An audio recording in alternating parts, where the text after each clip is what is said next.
deep breath and remember who you are. Yeah, they're gonna mess with you, baby, you're a star. Stepping in the spotlight, you know that it feels right. Time to put up a fight, honey. Got nothing left to lose, so let's start right now. Everybody want a piece of you. Gotta give them what they want, it's true. You're symphonic, yeah, so iconic. If you didn't know before, now you know. Now you know. Take a big step away from who you were. Flashing that smile and the whole world's a blur. Positively powerful. Take a big step away from who you were. I love that line in that song. Stacey Steinmiller is joining me today. What's up, Stace? Hello, happy Hello. Wednesday. Let me do my. Oops, that's nice. Hey, Green. I'm green. You're My green green. screen. Oh, look, now I got all kind. So, just to give you a little, little explanation as to why my whole world is falling apart right now. I just, I lease my main system. So I was leasing a Mac M1 Ultra and just am sending it back, and I just got a new system, which is an M4 Max, which is really cool. And I just swapped it over yesterday. And so I'm still discovering things that have since reset when I moved over to a new system. And it all seems to like show up at the very last minute where it's like, oh, hey, yeah, by the way. So a little peek behind the curtain. Pay no attention. So we're no longer in that retrograde crap. And I saw that you Did you see my comment? I just saw it, and I didn't have a chance Sorry. I didn't have a chance to read it.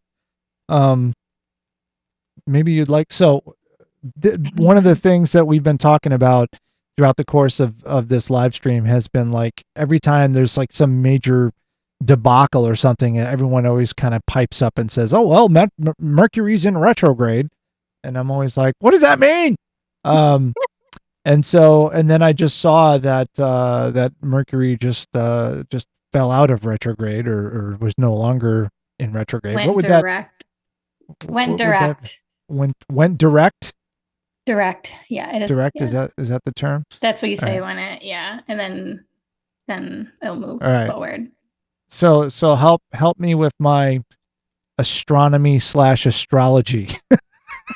Well, it's mostly astrology. Astrology. The astronomy is just how it appears, right? Okay. That it appears that it's going backwards because of where, Mercury and the Earth are in their orbit. Since Mercury goes around in 88 days, and it, Oh, so that's what anyways. it means. It appears that it's going backwards. Yeah. So in the sky, if you're just watching the sky, it's like moving forward, and then all of a sudden it seems to like stand still, and then looks like it's moving backwards. But it's just where it is in the orbit around the sun and where we are. So it's like it's like a optical illusion. So it's like we're hearkening back to the days when people had no excuse for no scientific explanation for these things that completely blew their minds. Okay. Yeah, exactly. Yeah. So then they created meaning around that, right? Like what's going on. And so astrologically, the meaning is a time of going inward, reflection, and things like that. So like going in versus when you're in forward motion, then you're more outward directed, moving forward and so forth. So that was the interpretation that they made from what the planets were doing in the sky. I see. Now I finally understand what that's all about. Well, yeah, because you do hear it online everywhere, and you're like, what is everybody talking about? And it seems like it was happening forever. It was only 3 weeks. It's 3 weeks. It's about 3 weeks every 3 months. Okay. I don't know. Yeah. It just I felt like it was like 6 months long. Everyone's like, well, Mercury's in retrograde. I'm like, is it ever not in retrograde? Um, anyway, yeah, that's definitely outside of my realm of knowledge, which is pretty much just about everything that we talk about on this live stream is outside of my realm of knowledge. But that's what you're here for, to help me to understand What the world is talking about. understand this experience we call human life. That's a fun one. That's a fun one. So it's pretty interesting how quickly things can turn around when something kind of clicks. Yeah. You know, and I think that for me that kind of happened where I was in this really bad place, and you kept telling me like what I had to do, and I didn't understand what I had to do, and not realizing that I was actually doing it. And then suddenly it was just like bing, and you know, literally the heavens opened up and yeah. And gave you what you manna from heaven. Yeah. And it also was an interesting thing that it made my my gratitude go absolutely through the roof, like more than I think I've ever had that kind of gratitude. And I think when you get to a next level of your understanding of your gratitude, I think it's like, I don't know, it's like going up a ladder, and sometimes it takes you a long time to get to this next rung. Yeah. And then when you finally get to that next rung, you only think it's one rung, and then you realize it's like four rungs. Yeah. You're like, wow, this was a huge step. I didn't understand that, you know. So like that, just, I figured because we have to take a week off next week, and I figured we'd kind of bring everything around and talk about gratitude and the power of gratitude, and how easy it is to forget to be grateful, especially in the midst of you know, mayhem and bad things happening, and bad things happening to people that you care about and all that kind of stuff. It's like, it's just so easy to go to just, you know, get into that dark place and stay there. Yeah. That's so cool that that's what you wanted to talk about, because when I was laying in bed this morning, I was thinking about gratitude. So we were on the same wavelength. I love that. That is amazing. Yeah, because when I know my mind, and I think like most people's minds, is we focus on the problem. We focus on what we don't have, or what we want, or what we feel like we need. And it's very easy to just focus on that instead of allowing the gratitude for all that we do have and all that is. And that shift is, you know, so important, to just kind of coming back of like, how would I feel if instead of focusing on this one little thing that I'm not getting that I want, and focus on everything I do have and all the great stuff that is happening, like, how would I show up differently? How would I feel different? You know? And it's a big shift. It is. It's huge. And that is so hard to stay. I mean, sometimes it's really easy. You know, obviously when things are going well, it's so easy. It's easy to be like, oh, I'm grateful for today. It's a great day. Everything's going exactly the way I wanted to. Hoorah. But then other times, you know, everything is going wrong seemingly. And I had to take multiple moments to stop and interrupt my direction of in the day, and say, all right, hold on a second. And this is something that you taught me, and that's just the self-awareness of my inner story, you know, my energy all that stuff. Like, all right, where am I? What's going on right now inside me? All right, I'm angry. Why am I angry? Well, because I don't have this, or because I saw this and that pissed me off. All right, so what good is that doing me right now? How is that helping me? It's not Yeah. helping me. What helps me when I'm in a good mood? How do I get in a good mood? Think about the good things that we have. Think about like, oh, I'm getting a new computer and it's going to be awesome. We may have some problems when we do the transition, but it's still going to be awesome. It's like, this is fantastic. And focus on even really small things. Yeah. Like that would be kind of not even a blip on the radar. You could be like, wow, I can't believe how I'm like, this couch is just so comfortable. you just like silly little things like that, but it can totally shift you in your energy in that moment. Yeah, totally. Yeah. And I liked how you brought up basically bringing yourself into a state of joy, and how helpful that is of when you recognize you're not embodying that. And then you're like, okay, well, what will help me shift into this state? And one thing I've learned with this work is that becomes my top priority now. Like before, it would be like, well, I'm going to focus on stuff I got to do for work or these tasks or these like anything else, right? And now it's like my first task is to shift my energy and move into joy. And that's been like a huge shift, like a complete 180 of how I used to live my life. But it still takes more of that conscious effort, or conscious focus. I don't know if I want to use the word effort, but to do that. And then taking that to a different level, I guess you could say, because what I would get into is I would start thinking about like things I had, or focusing on material items that I was grateful for, and that's a trap. Yeah, it's a really big trap, because you start identifying with material goods as a source of happiness and joy, and that's the wrong way to go. Helpful.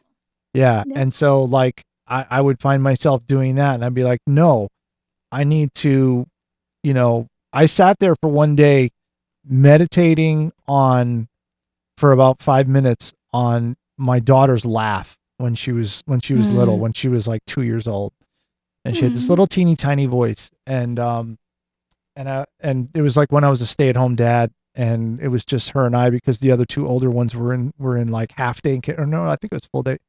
It was like, I think it was only half day kindergarten, because we didn't have a whole lot of time together, just the two of us.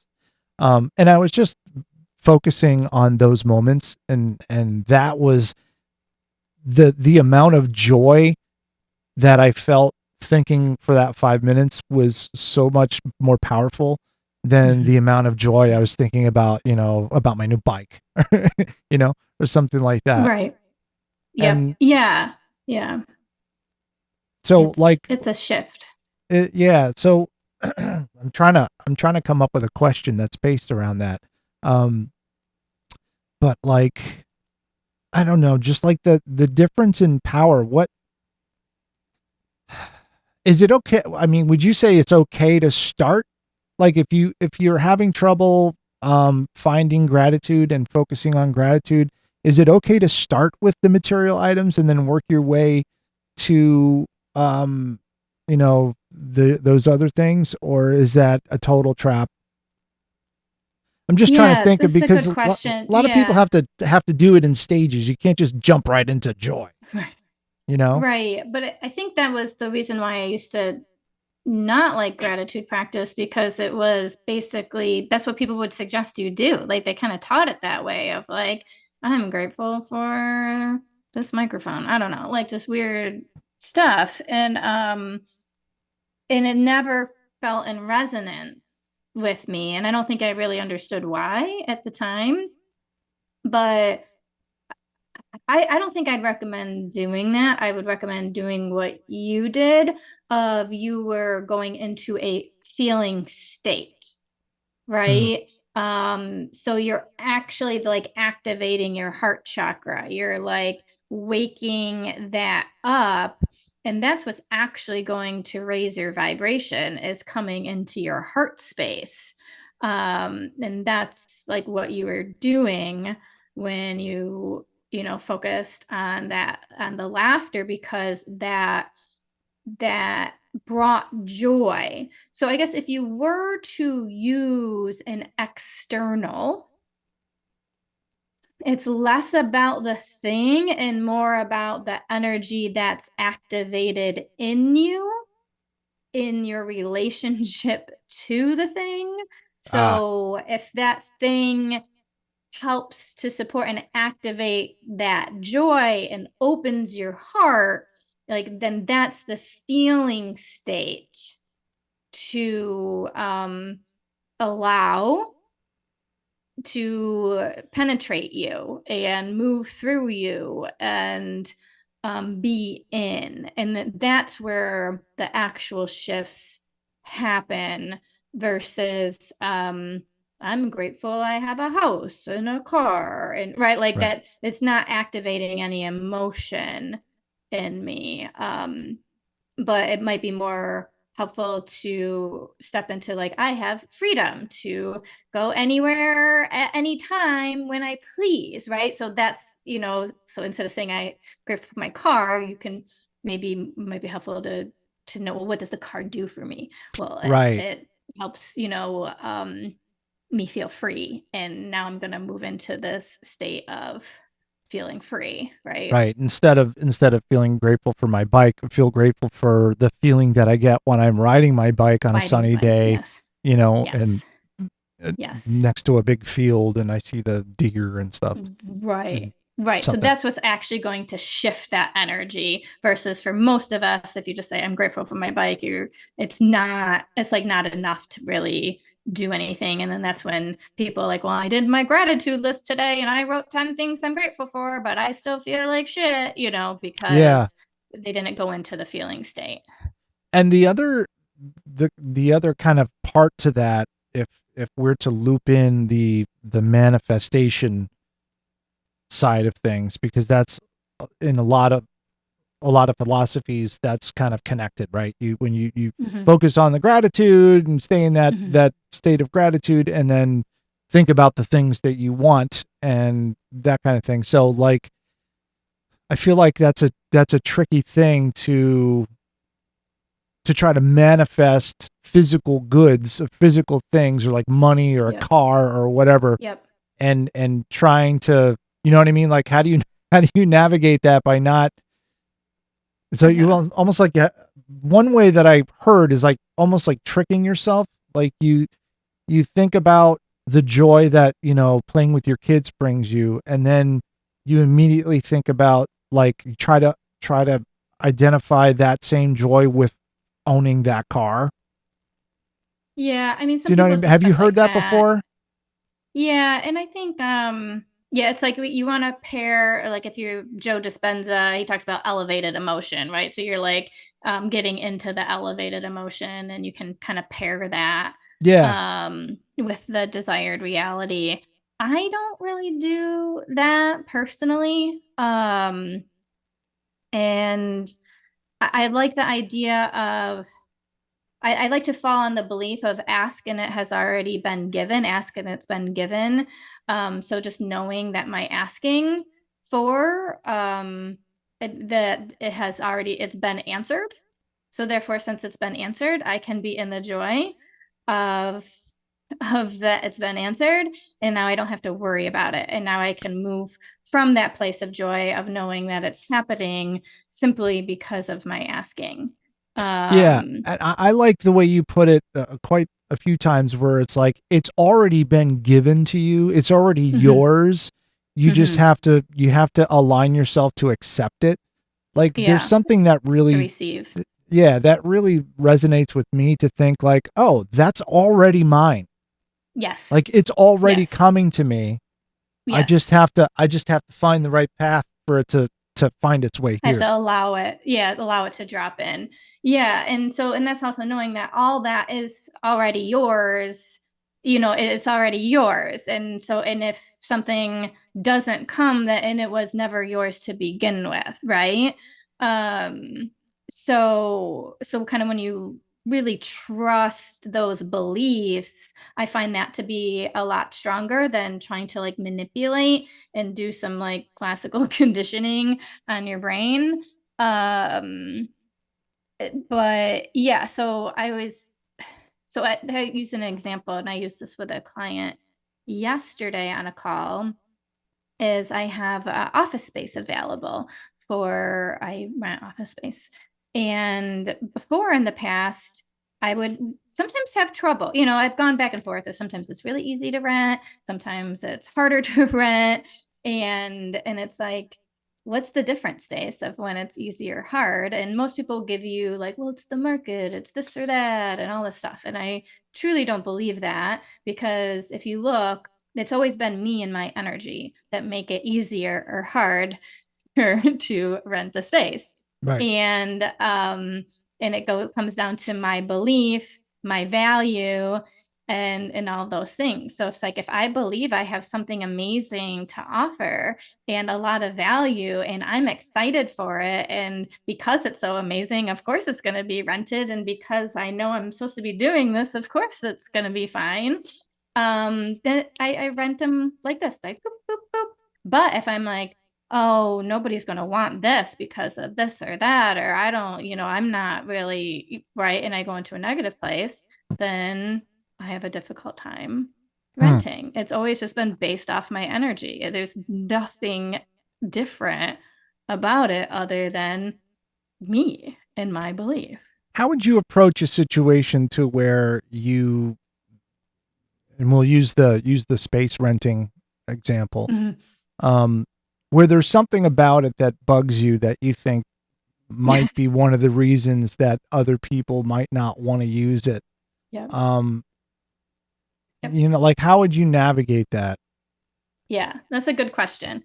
Because I have struggled with that, right?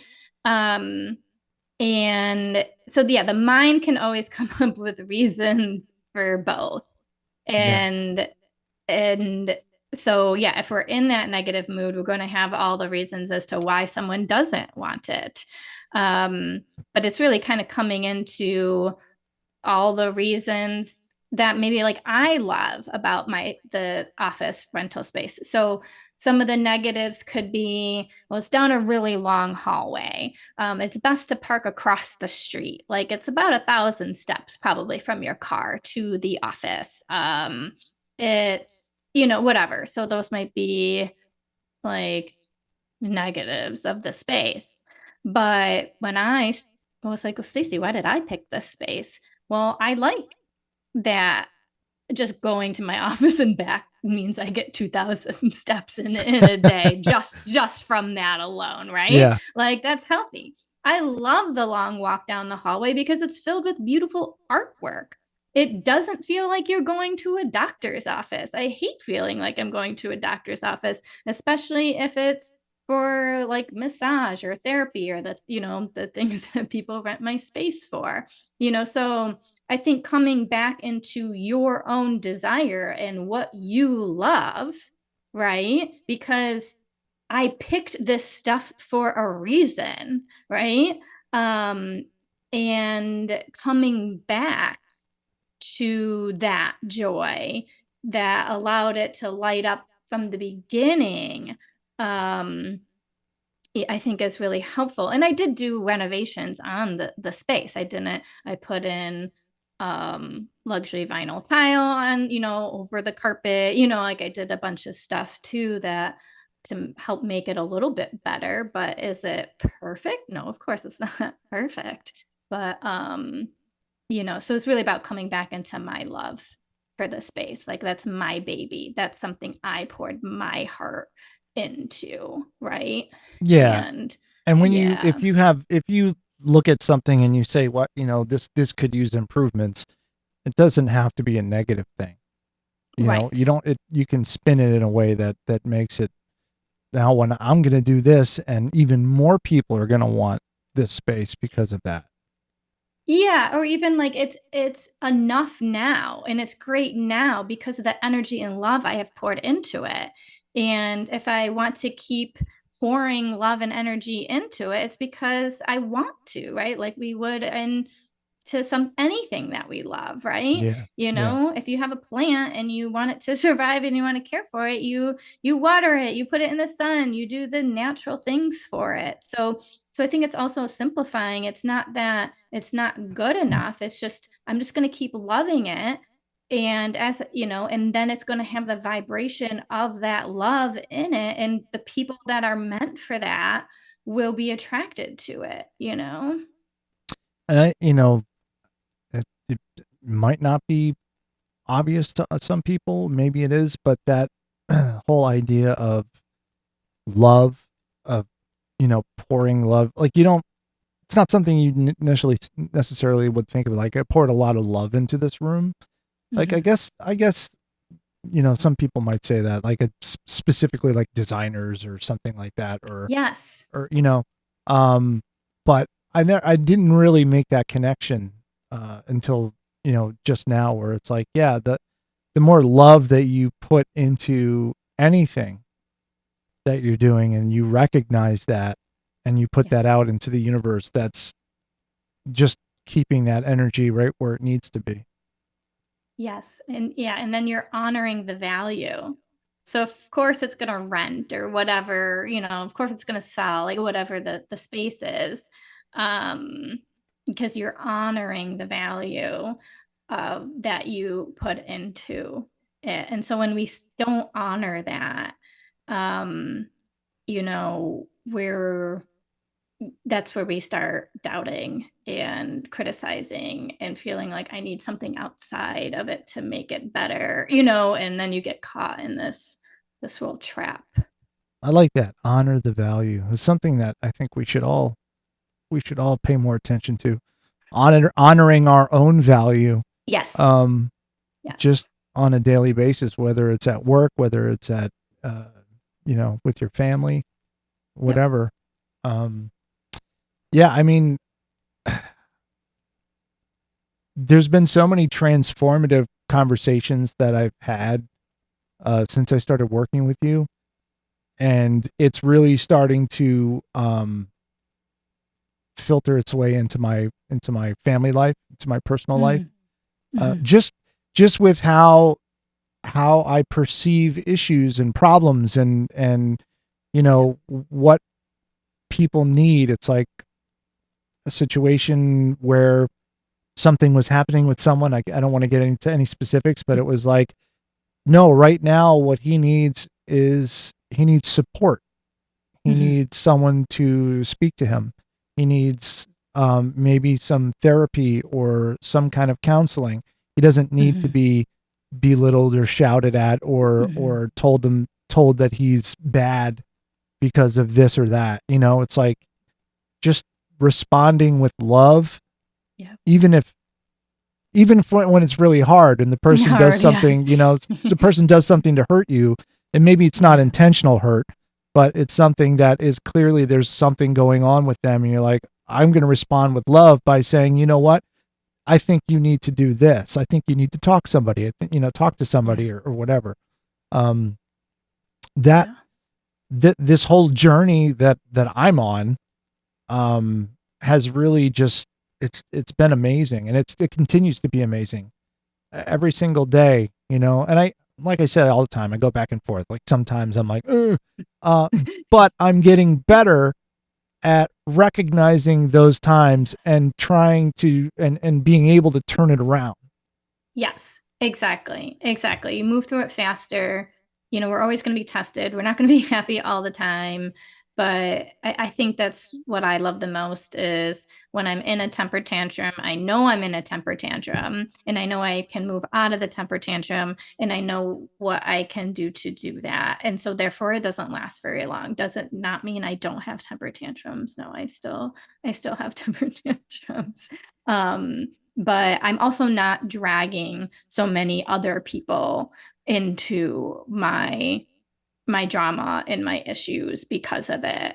And I've have reflected a lot on my struggles in my life and how, because of my inability to truly take responsibility for all that is mine, I have caused a lot of hurt and suffering unintentionally on other people because I saw my problems as so big and so, unsolvable and so crisis that when they're not. um and so like always having that awareness is really helpful. So it's not only helpful for you, but like you said, it makes it easier for everybody else in your life, and therefore you're improving all their life as well. And then when you can discern it in you, yes, you can pick it out in other people, and not to get caught up into their temper tantrum either, and you can just see it and know it and not make it worse. Right. And that the word crisis just it jumped out at me right then and there, because it's kind of funny, because I think about what my definition of crisis is and what it was, and it's right. definitely Changed. changing. It's evolving, which I think would in and of itself is something to be grateful for. Yes. Because man, Yeah. oh man, I mean, some of the most ridiculous things I'd be like, "Well, it's a crisis." It's like, no, it's not. It's not even close to a crisis. Right. Like it's not actually, nobody cares. This Yeah. doesn't matter. Yeah. Like, but we just put so much pressure on ourselves. And I think that's, we are really raised, in society to put so much importance on these things, and especially like I was a high achieving student, so turning in my homework, and not would be a crisis, right? So it's like any like little thing. A minus. You're right. So it's like I feel like I was trained in this way. My brain then reacts like in this, real terrible way to the stupidest things. And I'm like, what the? But then when you look, it's like, well, yeah, I thought I was like the worst person if I didn't, do this stupid little thing. And so it's like unlearning all that. This is the whole thing. And I still have dreams that I haven't been to math class in like 6 months. And I'm like going to talk to the teacher to see if I can actually get caught up so I don't fail the class. You still have that dream. I still have that dream. It's been a while. I'll say it's been a while. Those are the two recurring dreams that I have on a somewhat regular basis. One is I've not been to school for 6 months. And then the other one is that I work at my old job at the cruise line. Like I could wake up in a burning house fire from a dream and be like, oh, thank God I don't work there. Yeah, those things are big. I used to dream about work a lot, and I was at work and solving problems like and then I'd wake up exhausted because my brain was like working all night. And I'm like, that's not fair. I know. I don't get paid for that. Yeah, right. Can I put in my hours? Yeah, but those things are deep. They're embedded, Yeah, totally. So I guess for me, the takeaway today is definitely about honoring your self-value and being able to use the right joy, I guess you say. You use the right gratitude. I don't know. Feel into, more about your energetic vibration and the opening of your heart versus the focus on the external object. Right. Yeah. You do better with words than I do. Take a deep breath and remember who you All right, so we're taking a week off next week. We won't be doing this, but we'll be back the week after, most likely. RadicalLifeCoach.com for Stacey Steinmiller if you want to have some transformative coaching. I highly recommend. And speaking of transformative, come to Rockbox. We have a couple of studios here that are awesome. You can do live streams, you can do podcasts, you can do content creation videos, anything you want to do. We got it. So rockvox.com for that website. And we'll catch you next time on Positively Powerful. You know. Now you know. Take a big step